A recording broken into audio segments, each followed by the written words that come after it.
शुरू कर दें या किसी का वेट कर रहे हैं? नमाज पढ़ते हैं स्टूडेंट सेपरेट लेक्चर। नहीं, लेकिन डीएनएस में तो नेम रिजॉल्व करना है, मसला तो अपनी जगह है। एक ईमेल आई, वो एज ने डिलीवर करनी है एक्टिव डायरेक्टरी में, करना है किसी भी कंपनी में जो ईमेल डिलीवरी के लिए यूज होगा। बात समझ में आ रही है? तो इसमें इन्वॉल्वमेंट है कुछ और एप्लीकेशंस की। टॉप ऑफ द लिस्ट क्या है? Active directory. आपको देखना पड़ेगा कि आपका एक्टिव डायरेक्टरी का स्ट्रक्चर क्या है, क्योंकि एक्सचेंज की अपनी डायरेक्टरी सर्विसेज 2000 से ऑनवर्ड नहीं है। मेरी बात पूरी सुनी है? मैंने आपको कल बताया था कि कोई भी मैसेजिंग सिस्टम हो उसमें डायरेक्टरी सिस्टम की जरूरत होती है। डायरेक्टरी सिस्टम वो होता है जिसमें रेसिपिएंट की इंफॉर्मेशन होती है। एक्सचेंज 2000 से ऑनवर्ड्स अप टू 2010 वो डायरेक्टरी सर्विसेज क्या है? Active directory service.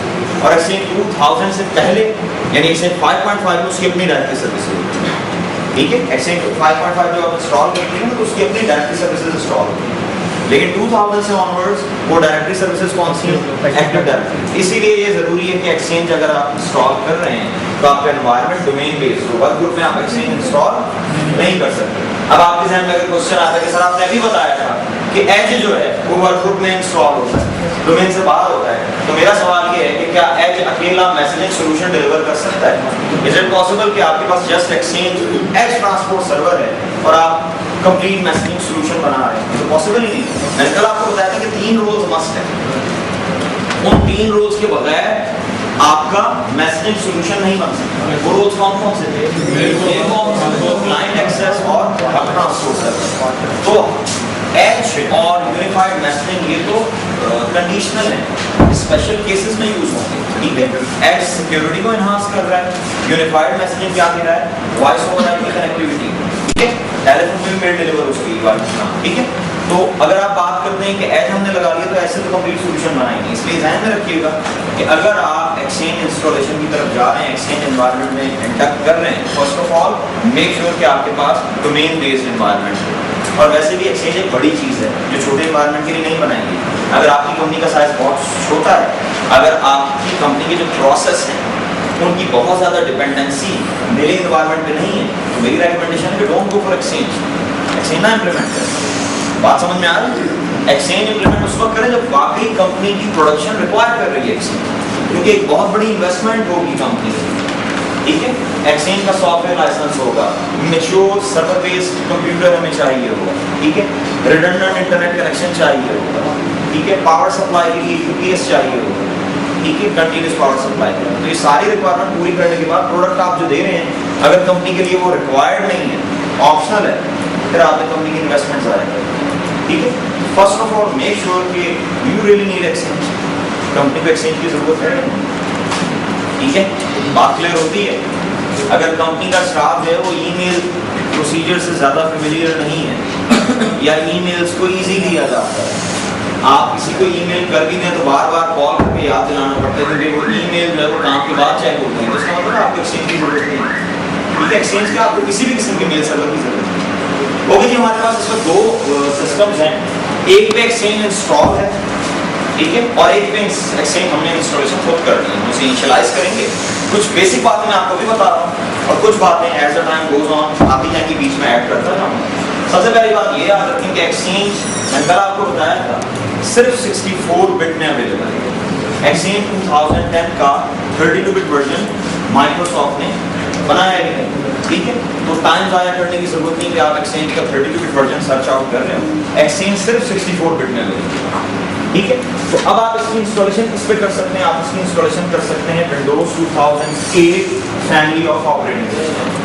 R1 पे भी हो सकती है, R2 पे भी हो सकती है। लेकिन अगर आपने R1 पे करना है तो 2 चीज़ों का ख्याल रखना। पहली चीज़ क्या कि वो 32 बिट ना हो। देखो R2 तो है ही सिर्फ 64 बिट में, लेकिन R1 32 में भी अवेलेबल है। तो आप अगर R1 पे इंस्टॉल कर रहे हैं विंडोज 2008 R1 पे, तो मेक श्योर कि वो क्या हो 64 बिट। पहली बात इस चीज़ का ख्याल रखें। दूसरी किस चीज का ख्याल रखना, सर्विस फैक्टर। ठीक है यार, बैठ जाओ, क्या हो गया, आप लोग बहुत ज्यादा डिस्टर्बेंस कर रहे हैं जी। एक्सचेंज 2010, अगर आप विंडोज सर्वर 2008 R1 पे इंस्टॉल कर रहे हैं, 64 बिट प्लेटफॉर्म आपके पास है, तो मेक श्योर उसके सर्विस फैक्टर पे नहीं। ठीक है, बात क्लियर होती है। तो ये तो हो गई operating system requirement, basic requirement.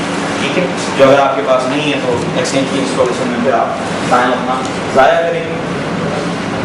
उसके बाद एक बात और याद रखनी है, जब आप एक्सचेंज का फिलहाल आप वो सिस्टम लगाते हैं ना जिसमें एक्सचेंज इंस्टॉल नहीं है, इसलिए उसको रेस्ट एक्सचेंज ऑलरेडी इंस्टॉल्ड। ठीक है, तो क्लिक कर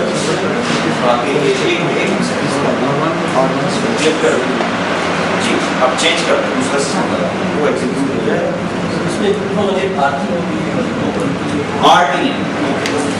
RTM क्या होता है जी? अक्सर प्रोडक्ट में आप सुनेंगे, जब आप इंडस्ट्री में जॉब करेंगे आपको कहा भी जाता है हाँ जी ये वैल्यूएशन कॉपी है, आप कहेंगे जी ये RTM का मतलब होता है रिलीज टू मैन्युफैक्चर, यानी वो प्रोडक्ट जो सेल हो।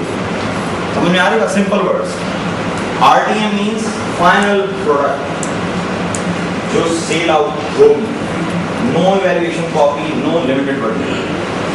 ठीक है, और ये इंडस्ट्री के टर्म है RTM, याद रखिएगा। जब आप जॉब करेंगे ना यहाँ ये इंस्टीट्यूट्स में, एजुकेशनल इंस्टीट्यूट्स में ये टर्म्स होती हैं जिनसे बंदा फेमिलियर नहीं होता, लेकिन जब जॉब करता है तो ये रोज ये नई नई बातें सुनने को आगे ये RTM सर ने पढ़ा है, सर ने स्टैंडर्ड भी बताया था, एंटरप्राइज भी बताया था, 64 बिट 30 बिट का RTM है सर।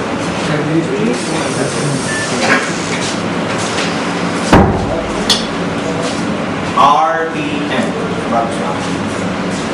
किसी ने अगर सलाम किया मैं जवाब नहीं दिया तो माजरत चाहता हूँ।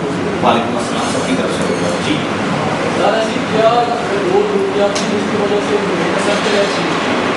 देखें, सबसे बड़ी जरूरत जिसके लिए डोमेन एसेंशियल है वो है डायरेक्टरी सर्विसेज पे डिपेंडेंसी। कोई भी ऐसा सिस्टम जो इंफॉर्मेशन डिलीवरी के लिए हो, आप थोड़ी देर के लिए सोचें, मोबाइल भी इंफॉर्मेशन डिलीवर करता है। क्या मोबाइल परचेज करते वक्त या मोबाइल में से सिम निकाल के दूसरे मोबाइल में डालते वक्त आपका इंपॉर्टेंट कंसर्न नहीं होता कि कॉन्टैक्ट लिस्ट का क्या बनेगा? बताएं मुझे, होता है ना इंपॉर्टेंट कंसर्न कि यार वो कॉन्टैक्ट लिस्ट का मैं क्या करूँ, मैं जो है अपना मोबाइल सेट चेंज कर रहा हूँ, फिर आप ये करते हैं कि कॉन्टैक्ट लिस्ट एक्सपोर्ट करके और फिर नए मोबाइल सेट में इंपोर्ट कर लेंगे। याद रखिए, इंफॉर्मेशन डिलीवरी सिस्टम की बेसिक रिक्वायरमेंट है डायरेक्टरी सिस्टम। बार बार जरूरत है, ईमेल सेंड करनी है डायरेक्टरी, ईमेल रिसीव करनी है डायरेक्टरी, कॉन्टैक्ट डिटेल्स चाहिए डायरेक्टरी, कॉन्टैक्ट की नेचर देखनी है कि मेल इंटरनल है या एक्सटर्नल है, मेल किसी ऐसी एंटिटी को भेज रहे हैं जो एक्टिव डायरेक्टरी का एक्टिव ऑब्जेक्ट है, या मेल ऐसी डिलीवरी को ऐसे रेसिपिएंट को कर रहे हैं जो सिर्फ एक डेड रेसिपिएंट है, लाइक रूम भी रेसिपिएंट है।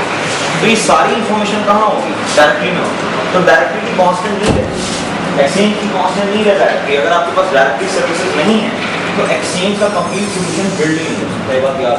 और ये हमेशा से है, ये आज का नहीं। एक्सचेंज 5.5 का मुझे पता है, उससे पहले मैंने एक्सचेंज उससे प्रीवियस वर्जन में तो मैंने भी काम किया।